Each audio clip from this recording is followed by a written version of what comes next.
Na verdade, que tem um negócio que é uma ignorância, mas eu fico bravo, que é esse jogo de a gente precisa evoluir e a gente precisa aumentar nossas paradas e tudo mais. E a gente chega aqui e deleta o meu HD. Porra, filha da mãe, por que eu não fiquei com o HD? Eu evoluía mais rápido. Eu também não gosto desse processo de apagar temporariamente. Tipo assim, não é apagar, é deixar você sem acesso à senha da memória integral. Porque ela não desaparece. O nosso cérebro, que é novo, não consegue segurar a memória extracerebral anterior. E aí é tipo assim, o teu HD, o teu cérebro aqui não tem o acesso a ele, cara. Você só tem o acesso a esse plano aqui. Então, vamos dar um exemplo. Suponha um cara é um ladrão de carros. E ele adora só roubar carro vermelho de luxo, por exemplo. Ele toma uma pancada na cabeça no acidente e fica com amnésia, não sabe que era ladrão. Mas todas as vezes que passa um carro vermelho na frente, se eu pudesse, pegava.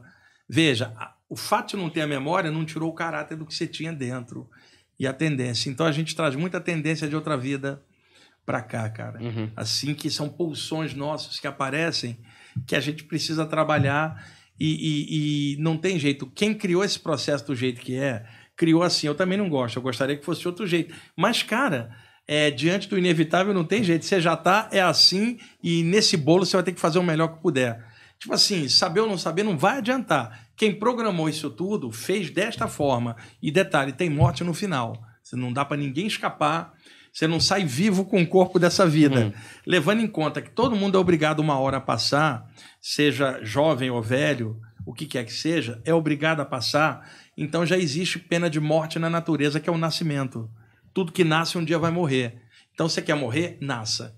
Então a pena de morte é o nascimento, que pressupõe que você vai, com o passar do tempo, ir embora. Isso é da natureza, não é uma punição. Reencarnou, você está sujeito a frio, trovoada, calor e morte no final. Então, é um perigo enorme uma pessoa atravessar uma existência inteira sabendo que tem morte no final sem estudar nada disso, cara. Não saber lidar com um evento final que vai ocorrer com ela e com os entes queridos que ela gosta e com quem ela não gosta também. Então, estudo sobre mortalidade da consciência é prioritário para você não atravessar uma existência cego, surdo e mudo consciencialmente. Isso muda paradigma. Veja, ninguém morre.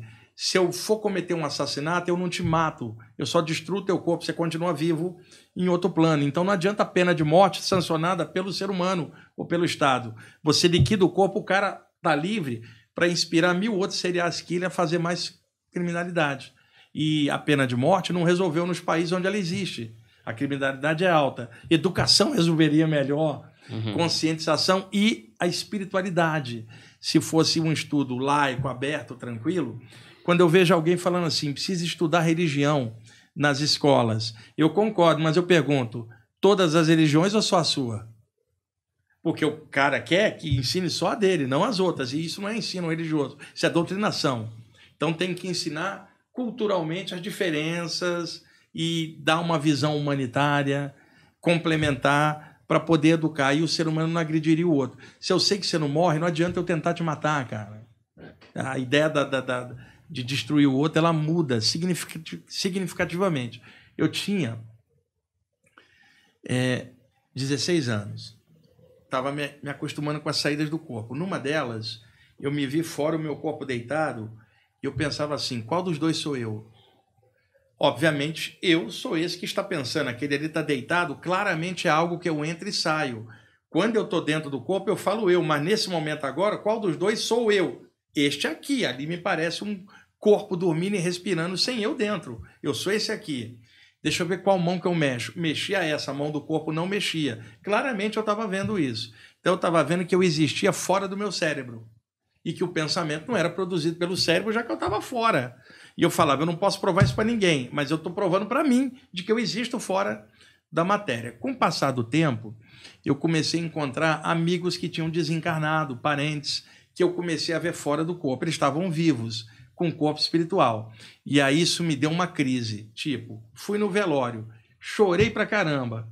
Um tempo depois eu saio e a pessoa está viva. O que adiantou esse choro aqui por uma morte que não era o fim de nada? Quer dizer, isso começou a me causar uma crise de consciência. E eu pensei, eu fui ao velório, o cadáver está enterrado no cemitério, mas a pessoa real é essa aqui que eu tô vendo que me deu um abraço fora do corpo. Desde o momento que eu encontro ela aqui, para que eu vou ao cemitério visitar o cadáver que eu sei que não é ela mais? Então, eu tinha 17 anos quando eu determinei, eu não vou mais a cemitério nem a velório, porque eu tô vendo uma outra realidade. Se eu for, vai ser para ajudar parentes que estão quebrados pela perda. Mas luto, cemitério e cadáver, para mim, perdeu o sentido.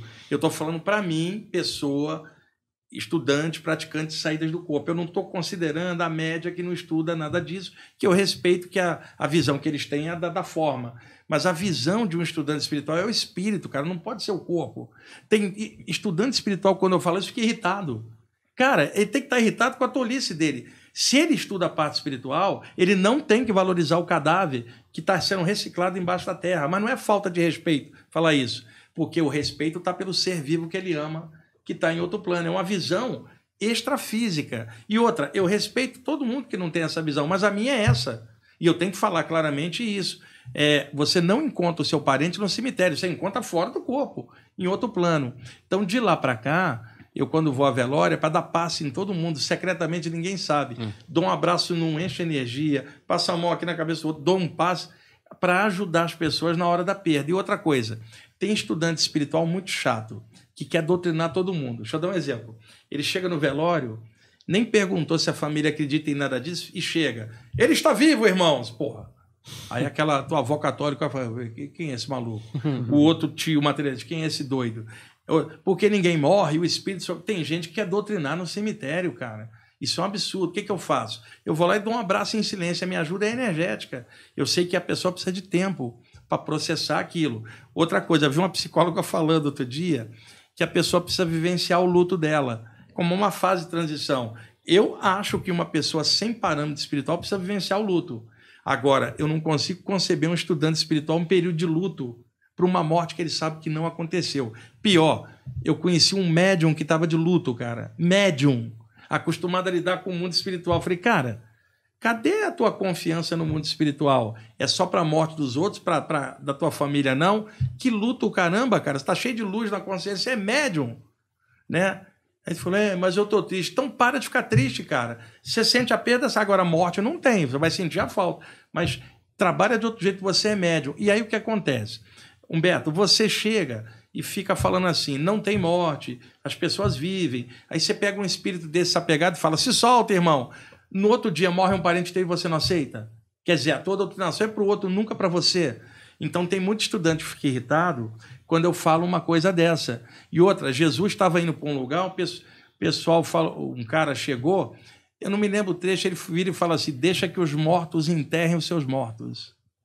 Morto enterrando morto, um morto era o cadáver, o outro era morto de consciência. Jesus estava falando isso. Então, e Jesus que falava de vida eterna, não vida no cemitério. E então tem gente que estuda a parte espiritual, mas não cai o entendimento, cara, fica só naquilo, e na hora da perda ela se derruba.